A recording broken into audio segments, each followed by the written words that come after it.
என்ன பார்க்க போறோம்னா இந்த ப்ளூடூத் ஸ்பீக்கர் தான் இன்னைக்கு பார்க்க போறோம். இன்னைக்கு அன்பாக்ஸ் பண்ணிடலாம் வாங்க.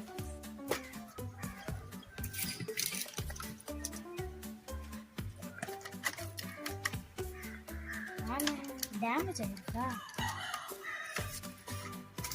டேமேஜ் ஆகாது. இதுதான் கைஸ் இந்த ப்ளூடூத் ஸ்பீக்கர். குட்டியா இருக்கு. அதுவும் இல்லாம குட்டி மைக்கு வந்துருவாங்க. ஆன் பண்ணி நம்ம பார்த்துடலாம். லைட்டெல்லாம் எரியுது. Hello hello hello rice. இப்போ பார்த்தீங்கன்னா இந்த ப்ளூடூத் ஸ்பீக்கரும் இந்த மைக்கும் கரெக்டாக ஒர்க் ஆகிட்டு இருக்கு. இதோட கலர் கூட மாற்றலாம் போல. வாவ். இந்த மாரி கண்டென்ட் வேணும்னா கமெண்ட் பண்ணுங்க கைஸ். இந்த வீடியோ இதோட முடியும். பாய்.